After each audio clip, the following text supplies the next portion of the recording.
बहुत मुश्किल में है वो मुल्क।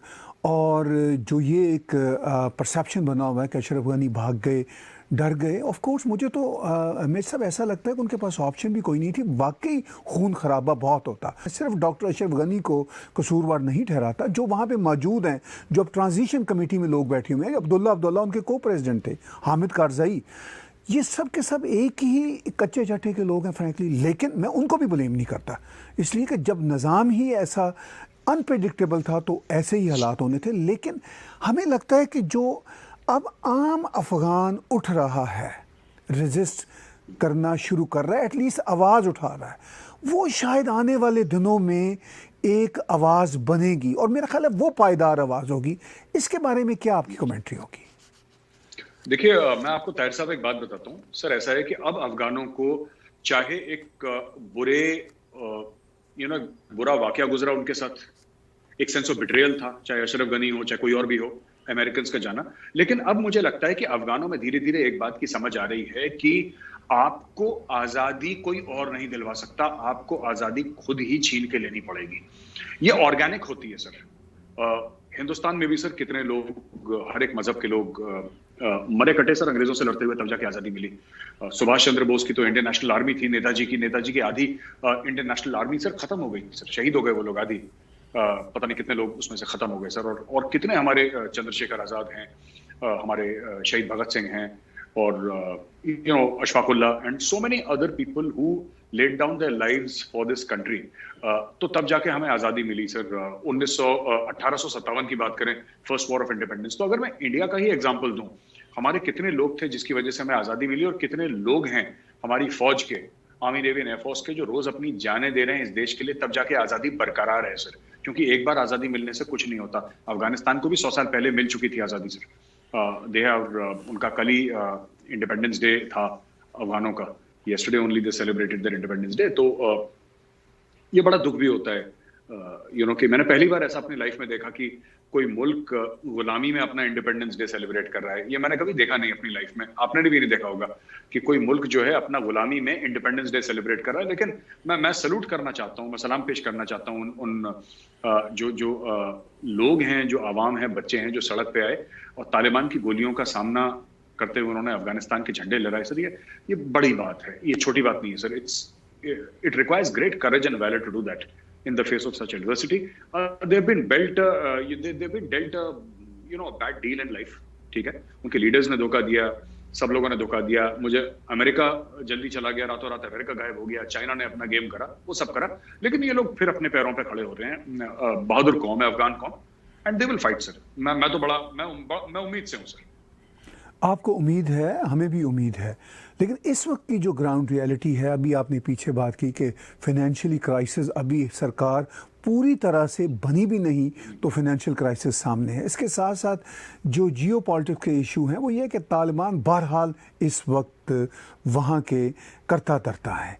पाकिस्तान में भी इसके बहुत शादियाने एक तरह से बच रहे हैं और बहुत सारे जियो पॉलिटिक्स के आर्टिकल्स भी छप रहे हैं। आपके चाणक्य फोरम पे भी आ रहे हैं, जिसकी वेबसाइट पे भी जाया जा सकता है। और ऐप्स जो हैं आपके दोनों, वो भी हमारे व्यूअर्स आईफोन की हो, एंड्रॉयड की हो, डाउनलोड करके पढ़ सकते हैं। वो सब एनालिसिस आपके हों और दुनिया के मीडिया के एनालिसिस हों, वो हमें ये बताते हैं कि पाकिस्तान में इसकी खुशी है और भारत में इसका गम है।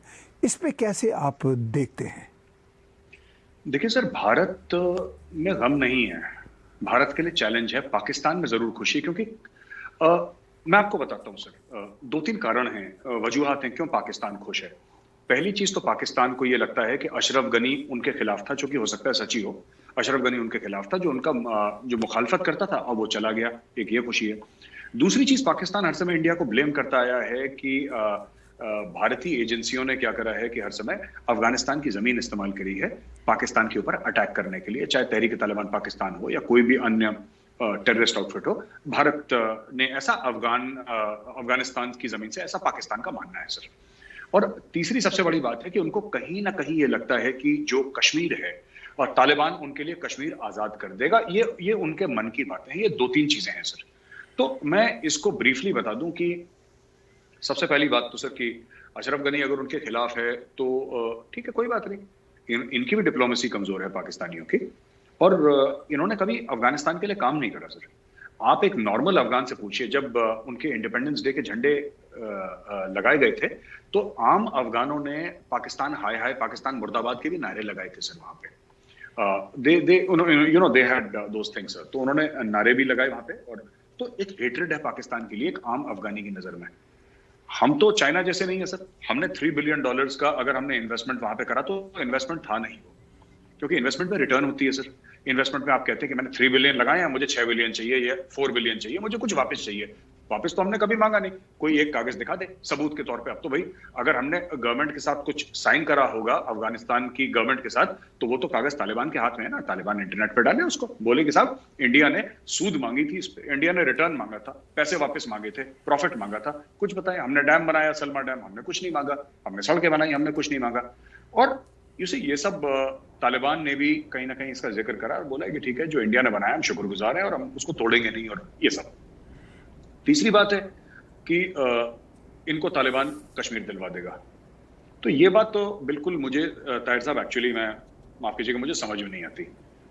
ठीक है, कश्मीर अगर पाकिस्तान को लेना है तो वो पाकिस्तान को लेना चाहिए, है ना। कभी इनको लगता है कि सर कभी चाइना दिलवा देगा इनको कश्मीर, इनका ये भी है ना कि हमें चाइना दिलवा देगा।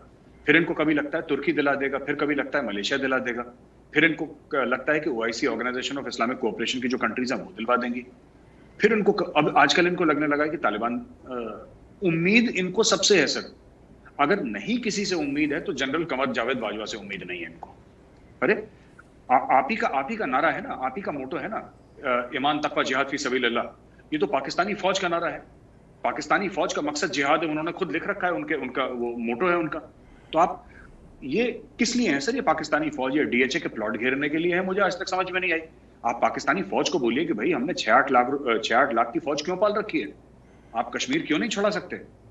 क्यों हर समय भीख मांगते रहते हैं? कभी किसी से पैसा दे दो, लोन माफ कर दो, वैक्सीन दे दो, कश्मीर दिलवा दो। ये इनका हर समय सर हाथ इनका ऐसे ही रहता है। मैंने एक बात देखी है, 24 घंटे इनका हाथ ऐसे रहता है। अरे कभी तो ऐसा हाथ हो, कभी तो देने वाला हाथ हो कि जी हमने दिया तुमको। ये देने की किसी सूरत में है नहीं। तो यही इनकी फजूलियात है सर। ये अब मैं क्या बोलूं इसमें। तो ये स्ट्रेटेजिक थिंकिंग नहीं है पाकिस्तान में। It's highly tactical in nature sir, highly tactical. इनकी ये उस लेवल के ऊपर नहीं उठ पाए जहां पे ये बात करते हैं सर मुजाहिद हैं और जिहादी हैं और गाजी हैं। यही सब फजूलियात की बातें हैं सर, फजूलियात की बातें।